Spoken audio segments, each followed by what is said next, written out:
Ubisoft, whether you love them or hate them, is a developer and publisher whose name has become synonymous with the gaming space. At their peak in 2018, their stocks traded for $140 a share, and their games managed to generate almost $400 million in a single fiscal year. Yet here we are a few years later, and things are looking grim for the once behemoth of the industry.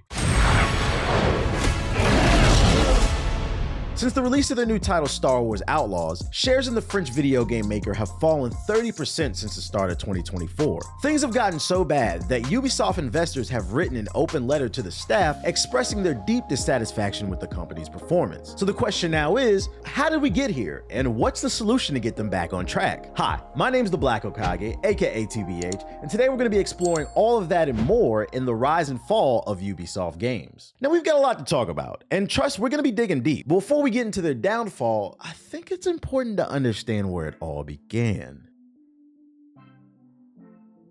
France is a beautiful country with a rich cultural history, architecture, and dialect. And over the years, they've become synonymous with cuisine, fashion, music, and they've even managed to make a name for themselves in the gaming space. The Guillemets were a family that hailed from a small rural town in France called Brittany. It was there that 5 brothers were raised within their parents' farming business, and that would also be where their entrepreneurial spirit was instilled. In their youth, they had a modest upbringing where the brothers were tasked with helping out with the family farm. The brothers had to do things such as help with the shipping, delivering, accounting, and more so they could help the family pay the bills. But in the 80s, profit margins began to shrink for the family business, so the 5 brothers searched for other opportunities to diversify the family's income.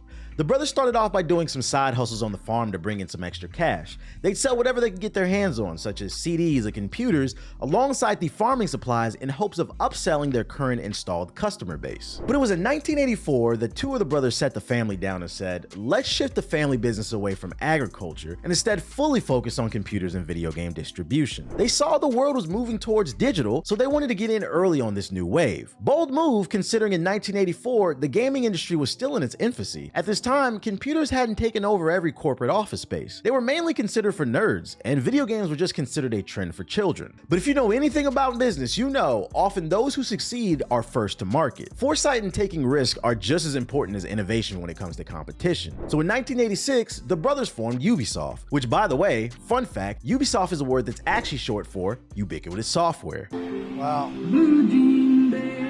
I didn't know that. You're telling me now for the first time.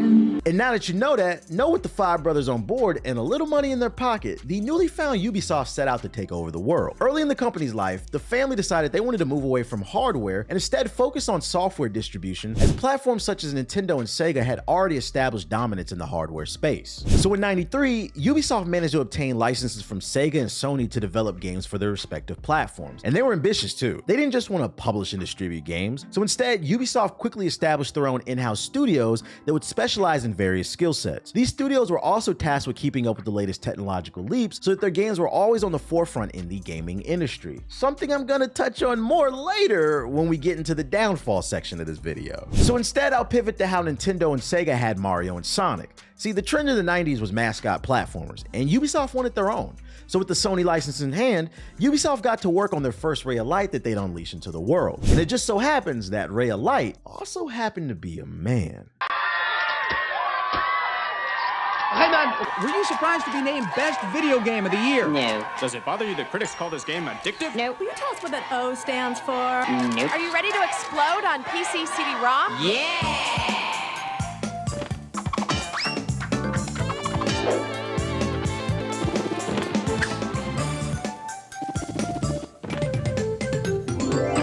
Available for the Sony PlayStation, Sega Saturn, and now on PC CD-ROM. Ubisoft's first successful venture into video games was the original Rayman for PlayStation 1. The PlayStation was a new platform at the time, and it didn't have many games, so gamers were dying for something to play on their new sparkling platform of choice. Rayman captivated people because of its unique art style, creative character design, quirky music, and innovative gameplay. One thing Rayman did that was unique in comparison to similar titles on the market was its focus on exploration. Unlike many linear platformers of the time, Rayman encouraged players players to explore and discover secret areas, and they had collectibles hidden throughout the levels, which was fun thanks to the game's varied level design. All of this culminated in adding replayability and value to the consumer. Gamers also enjoyed Rayman's unique take on physics, with the game being more floaty, and they also enjoyed the fact the game was challenging. Most platformers at the time were geared towards children, but this game had a slightly older audience in mind. Rayman required players to memorize level layouts and enemy patterns, which many found to be stimulating and refreshing. Because of this, the original Rayman went on to sell 3 million copies worldwide, and it's one of the best-selling PlayStation 1 games of all time in the UK. 3 million may not sound like much now, but that was a lot back then in '95. Not to mention, this was Ubisoft's first game. The new software company was off to a great start, and the train would not stop there. Other early successes for Ubisoft included Tom Clancy's Rainbow Six and Street Racer for the PlayStation 1. Ubisoft was doing well, and that wellness carried into the early 2000s. It was in the early 2000s that I believe that's when we began to see Ubisoft enter their prime. And it all started with the only prince I care about besides the one who made Purple Rain.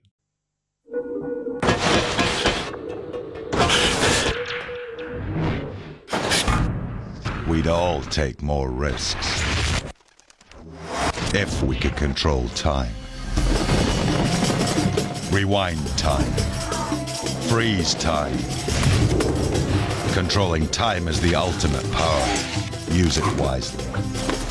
Prince of Persia, The Sands of Time. If I had to pinpoint where Ubisoft began to enter their prime, I'd argue it's when the Sands of Time trilogy began in 2003. The Sands of Time, The Warrior Within, and The Two Thrones were beloved by many. This is because Ubisoft took the original PC games from way back in the day, and they completely flipped them on their head by turning the prince into an action 3D platformer with an immersive story. Fans love the time manipulation abilities, the fluid platforming, improved combat, and the storytelling. Even when the franchise took a darker tone with The Warrior Within, it still managed to carve out its own niche within the fan base. And that's because despite the prince's new look, the combat was great, the level design was top tier, and the intricate puzzles left gamers craving more. One thing I thought was dope about The Warrior Within is it featured multiple endings, which added replayability. Mind you, this was before YouTube, so you couldn't just search up the other ending. You had to actually play the game to get all the content you paid for, and trust and believe we was about to get all the content that we paid for back then. Now, the Prince of Persia wasn't a new IP by the time Ubisoft got their hands on it, but I would argue they are the reason this character went mainstream. The Sands of Time trilogy went on to sell over 20 million units combined, making it the Prince's most successful run to date. And that's great, but a wise man by the name of Sean Carter once said on the song Boss, "Over here we measure success by how many people successful next to you." And I think that's what makes the Prince truly successful, because not only did he eat, but he also inspired the next generation.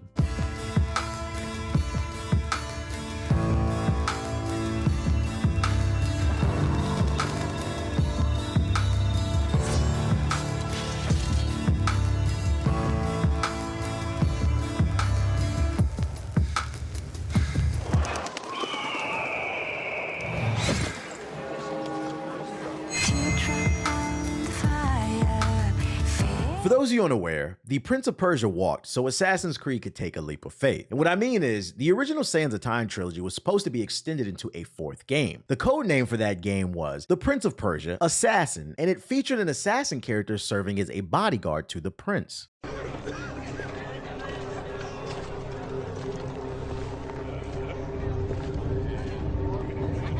Oh!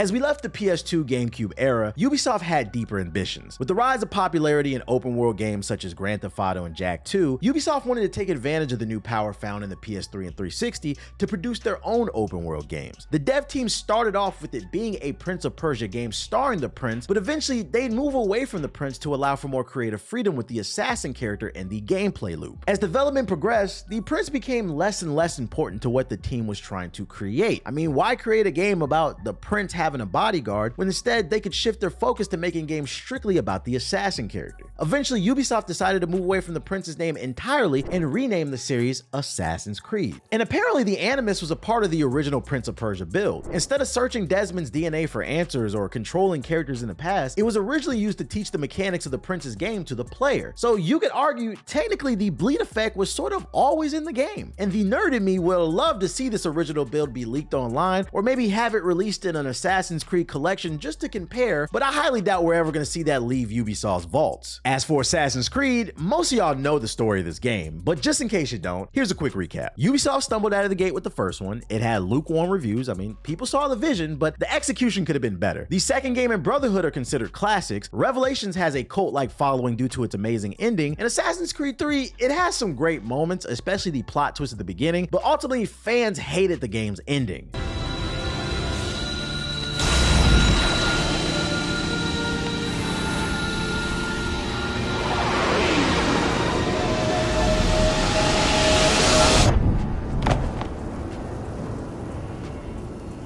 Now, notice might sound confusing for those of you who've never played Assassin's Creed, but between AC1 and AC3, 5 games were released, and many consider the original trilogy to be the peak of the franchise, and that's why it went on to sell a combined 55 million units worldwide. But I think during the Ezio trilogy is when Ubisoft began to display cracks in their armor. But because we loved Ezio so much, many of us turned a blind eye to what eventually would become their downfall. Ubisoft is what I'd call a victim of their own success. They remind me of 50 Cent before he found his new calling with television. 50 used to be an old school meme when people would say 50 got rich and stopped trying, in reference to his debut album Get Rich or Die Trying. Ezio was a great character and he was printing money for Ubisoft, and because of that, I think they got lazy. And I hate saying that too, because although this trilogy kicked off some of Ubisoft's downfall, Brotherhood is still my favorite Assassin's Creed game in the franchise. I believe Assassin's Creed was originally planned to be a trilogy, but Ubisoft couldn't have predicted how popular Ezio had become. I mean, during his reign, Ezio was everywhere. He even guest appeared in Soul Calibur 5. Assassin's Creed 2 was released in 2009, and he's still appearing in new forms of media. This includes Fall Guys, Final Fantasy XIV, For Honor, Fortnite, Brawlhalla, and more. That man's white and red fit is iconic amongst gamers. I believe Ubisoft saw Ezio's popularity rise, and they decided to call an audible on the original game plan. The game plan went from doing cohesive writing and innovative gameplay to now milking their newfound star for all he's worth. And I believe the series suffered because of this. One of my favorite endings in any video game is at the end of Assassin's Creed 2. This is when Desmond inherits the bleeding effect and he starts to learn Ezio's moves. Who is Desmond? I don't understand. Please wait. I have so many questions.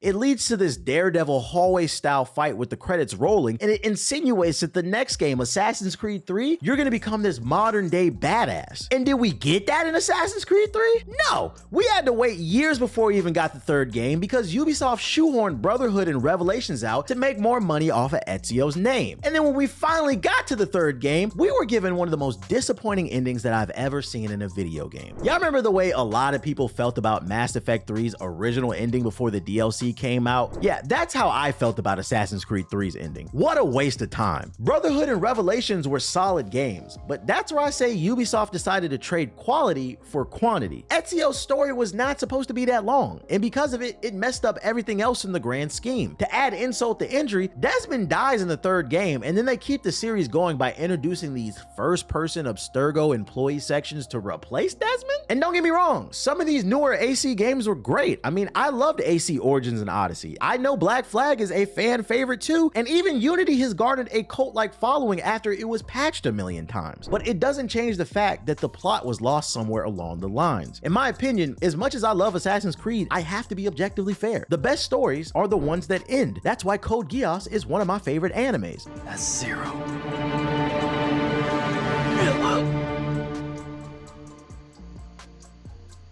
it's better to go out on top than continue to mess up your batting average. Sadly, Ubisoft was blinded by the cash flow. Gamers were buying their games, and I believe they thought they found an unlimited money glitch. Release a new Assassin's Creed every year, and everything will be okay at Ubisoft. And they might have got away with this mindset if it wasn't for the fact they allowed Assassin's Creed's success to influence almost everything in the Ubisoft portfolio besides maybe Rainbow Six Siege. After Assassin's Creed went mainstream, the majority of Ubisoft games became creatively bankrupt. You can see the influence AC had on their other major IPs such as Far Cry, Watch Dogs, and even the recently released Avatar Frontiers. All their single-player games shared a similar formula. That formula would be climbing some type of tower. That tower would unlock a massive amount of bloat to your map, repeated mission types such as clear enemy camps, meaningless collectibles, terrible AI, and incohesive and boring writing. Ubisoft had become so predictable that I remember back in 2022 when Elden Ring first dropped, one of the biggest memes circulating on the internet was this image poking fun of Ubisoft. Someone photoshopped an image of Elden Ring and they put a bunch of extra stuff in the UI and they captioned the photo, "If Ubisoft made Elden Ring." To gamers, this once innovative company had become a joke and a far cry from their original mission. You guys opened your studios to take advantage of new tech and push boundaries, but the once hungry wolf had transformed into a complacent lapdog. A lapdog whose only interest was appeasing their board of investors with higher sales. That complacency led to fans becoming increasingly frustrated with Ubisoft. After the success of Assassin's Creed, Ubisoft found themselves in hot water with the community on numerous occasions. Their name being constantly associated with drama is the other main reason I believe they are struggling to get back in the goodwill of the people. You think you're untouchable? I'm here to shatter your illusions.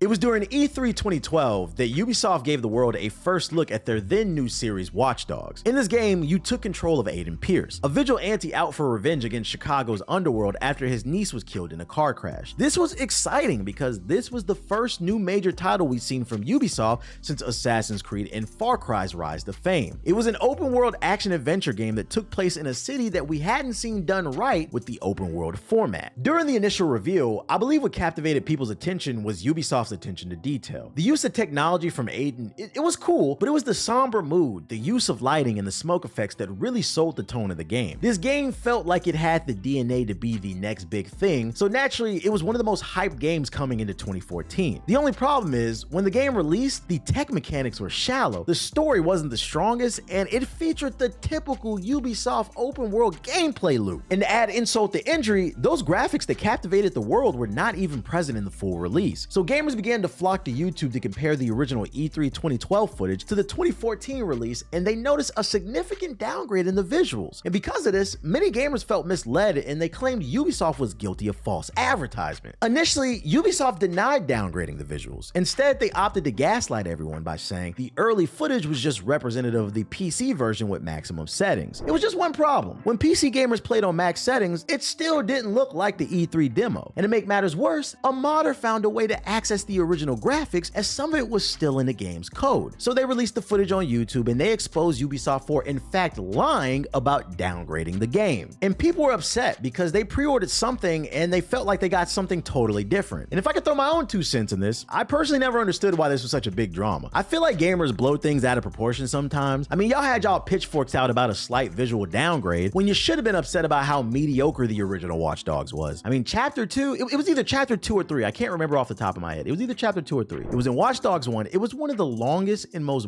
boring pieces of AAA content that I have ever experienced. The original Watch Dogs was so bad that many people didn't even give Watch Dogs 2 a chance, which is a shame because it's the only good one in the franchise. It is criminally underrated. I'd argue the only redeeming thing to me about the original game was the confirmation of Assassin's Creed and Watch Dogs being in the same universe. After this whole fiasco, long story short, Ubisoft CEO implemented some policy changes about how they would showcase their games going forward, basically promising they will not show their games until they're ready to be shown. They eventually admitted to the game being downgraded in their policy policy change announcement, but there was no evil intention. What they said was the game started production on PC before they ever received dev kits for the PS4 and Xbox One. Basically, they started making the game before they even had a PS4, and they just didn't know what they were working with, so they jumped the gun a bit and they had to dial it back to make sure it could run on the Xbox One and the PS4. I think this situation would have blown over much sooner if they were just honest from the jump when questioned, but because they did initially lie, the distrust from gamers grew stronger. Since the Watch Dogs incident, the Ubisoft name has been dragged in the mud for several other reasons over the years. There's been accusations of sexual harassment in the workplace. Ubisoft is removing games people bought from their library on Uplay. They dropped the first quadruple A stinker called Skull and Bones. They're scared to release Beyond Good and Evil 2 like 20 years later. There's accusations of resource management and just general abuse of power. Their more recent drama involves the upcoming game Assassin's Creed Shadows. Fans have waited a long time for this series to go to Japan, and when it did, it upset some people because of the way Ubisoft handled things. There is a portion of the internet who is suddenly hyper-focused on the historical accuracy of a game with superhuman Isus and golden apples that control the minds of the people. These people have taken issue with Shadows because it has a playable black samurai by the name of Yasuke. You know, a man who actually existed. It sparked up an entire debate with some scholars saying he was a samurai, while others have stated online he was just a retainer, which for those of you unaware, that's a person who carries the equipment of the real samurai. I say it's hard to find concrete evidence seeing as it wasn't much documented back then, but if I could take an educated guess, I believe that's why Ubisoft used him. He allows for creative freedom, which allows the player to further lean into that power fantasy. I've seen some people go as far as to say they won't be person in the game because it doesn't star a Japanese person. Their hatred for black people is so deep, they can't even see the Japanese woman standing right next to Yasuke in all of the promotional material. The Japanese woman that's been stated in numerous interviews to be the sole assassin in the game. Yasuke is literally just the help that you can control. Stop shouting and just think for a moment. The black man is the help. Is that not what y'all wanted?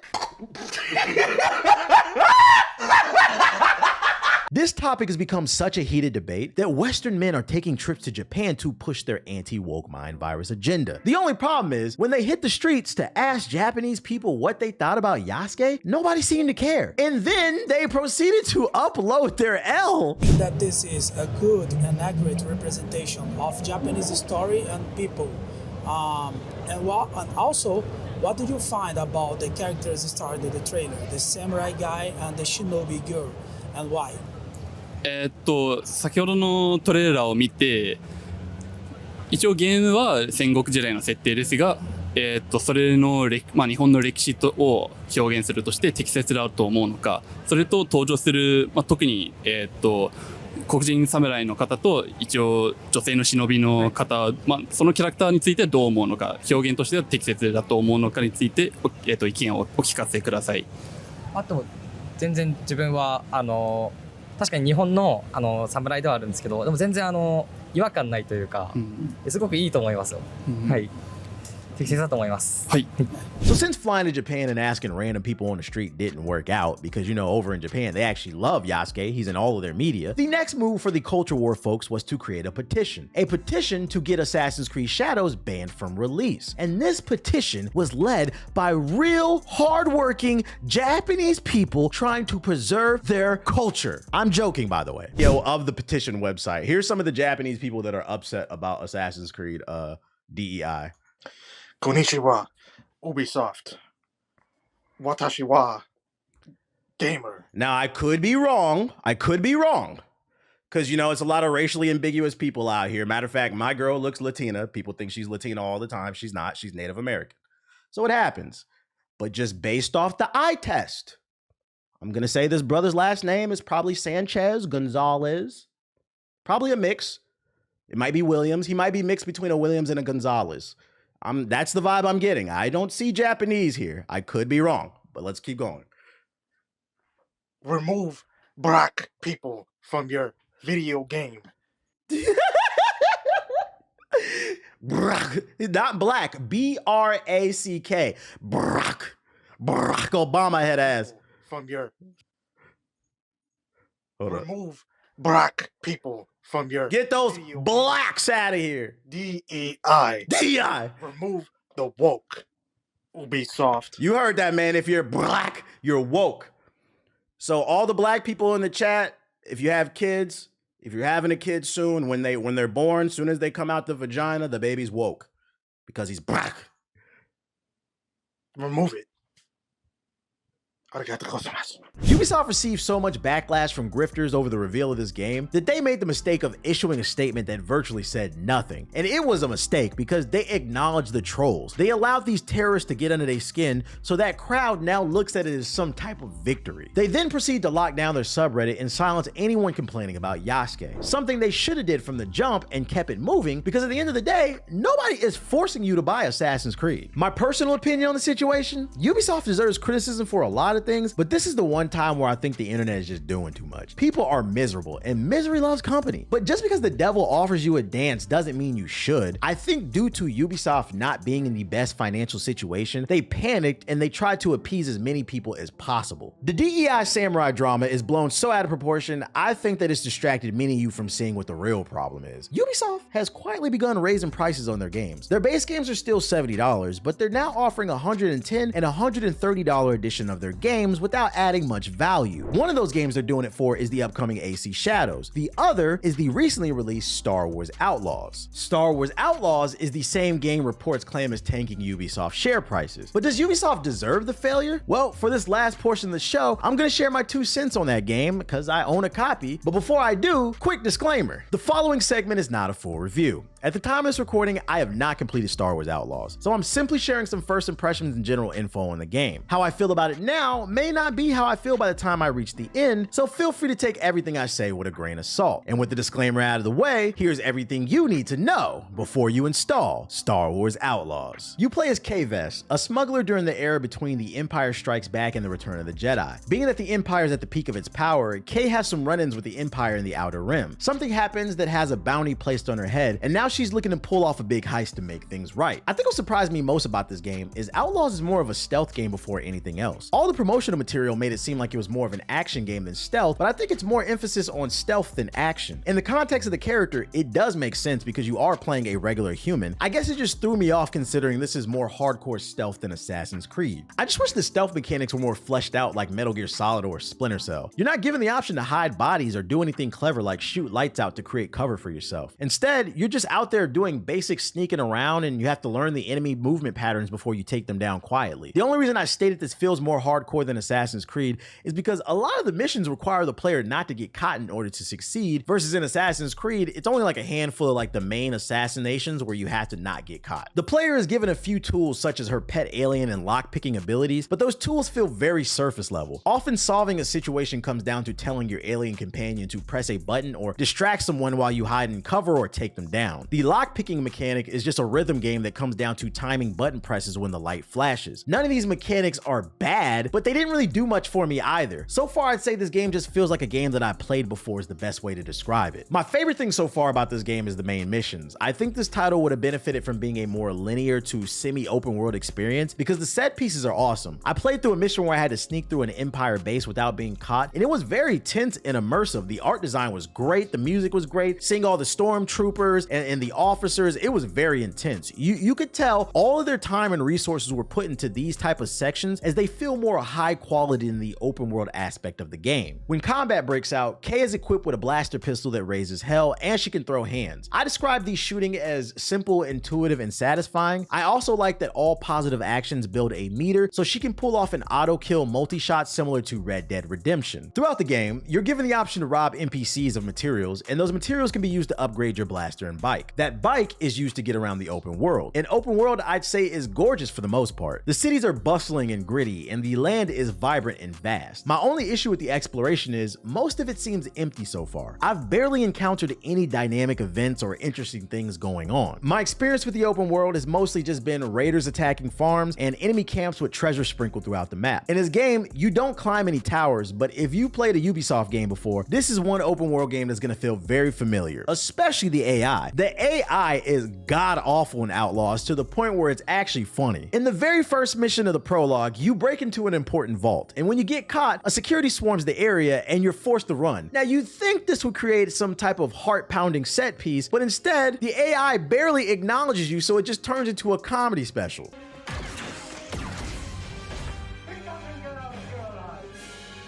He's not just a criminal, but the empire's in his pockets, I'm gonna imagine. Okay.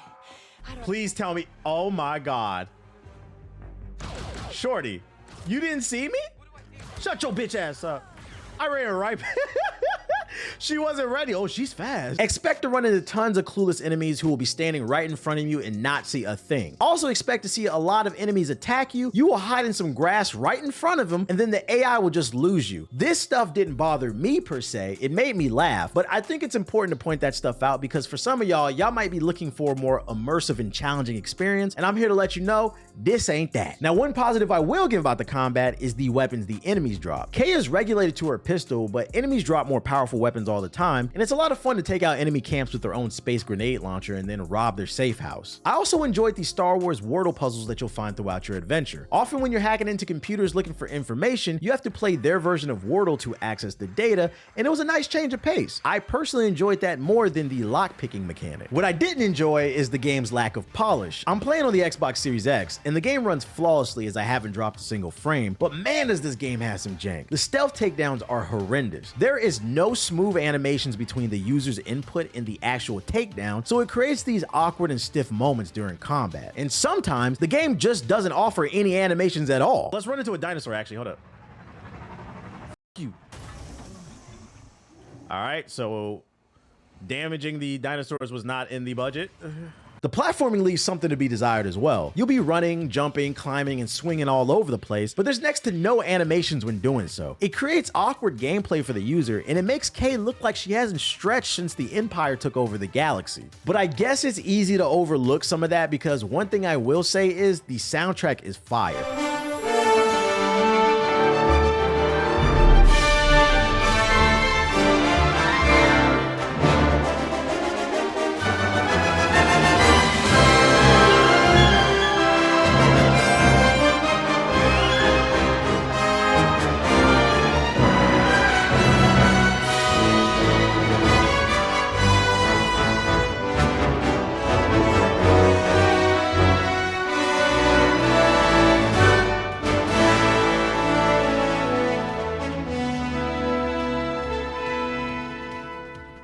The music in Outlaws is grand, and it always perfectly fits the tone of the situation. The music makes you really feel like you're participating in one of the movies, which is something that I can personally appreciate. There's also nice little quality of life stuff in this game, such as fast travel, performance mode, and NPCs with interesting dialogue. I really like the way this game did fast travel. I mean, I hope more games adopt this idea. In Outlaws, you just explore, and when you hit certain points on the map, it unlocks fast travel. It's no need to climb a tower, press a button, or watch some long overstaying animation. And the best part is the map tells you where the fast travel points are, so you can run right to them and open up the map to streamline your gameplay process. I just wish it felt like choices you made in the game mattered. I could be wrong, but where I am now, decisions don't seem to matter much. There are several gangs you can work with or betray in Outlaws, and all it seems to do is give you access to certain areas and loot over others. Doesn't really seem to make any implications on the story. That's a shame too, because the whole premise of the game is dealing with the shady underworld of Star Wars. The game sets things up as if these crime bosses are shaping things, but really they're just there to give you missions so you can get money and upgrades.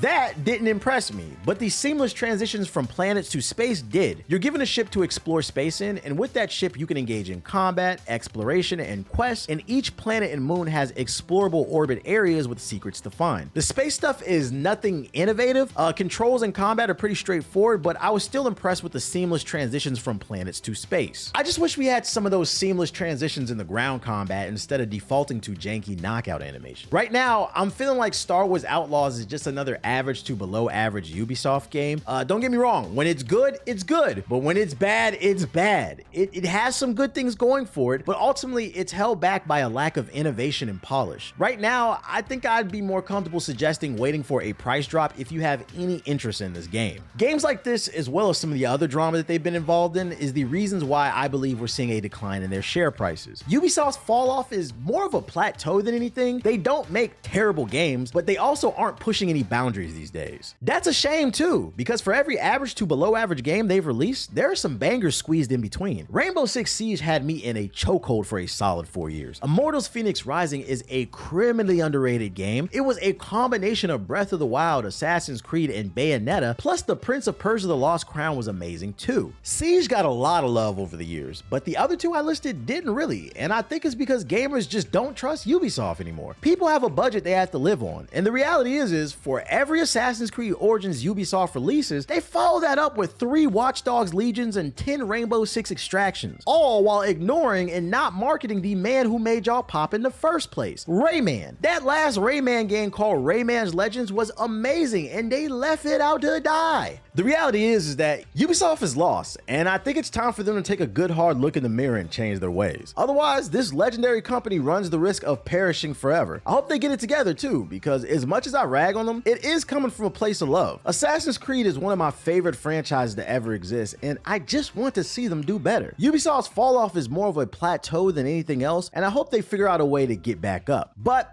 we're gonna have to give them the time and space to figure that out and hopefully do better. Hey everyone, this is TBH from the future. After I finished recording the original script for this video, the very next day, news broke that Assassin's Creed Shadows was delayed, plus Ubisoft's board of directors would be launching an investigation into the company's struggles. This news comes directly after the poor sales of Star Wars Outlaws, and in that statement released to the public, Ubisoft said, "In the light of recent challenges, we acknowledge the need for greater efficiency while delighting players. As a result, beyond the first important short-term actions undertaken, the executive committee, under the supervision of board of directors, is launching a review aimed at further improving our execution, notably in this player-centric approach, and accelerating our strategic path towards a higher performing model to benefit our stakeholders and shareholders." Finally, let me address some of the polarized comments around Ubisoft lately. I want to reaffirm that we are an entertainment-first company creating games for the broadest possible audience, and our goal is not to push any specific agenda. We remain committed to creating games for fans and players that everyone can enjoy. And sadly, we're going to need time to see if Ubisoft is capable of living up to their promises stepping things up. While we wait, do me a favor and click the card on the screen. Earlier I mentioned PlayStation platformers such as Rayman, and I just so happened to do a video discussing the rise, fall, and rebirth of the PlayStation platforming mascot. If you want to learn more about that, as well as my thoughts on Astrobot, click the card on the screen.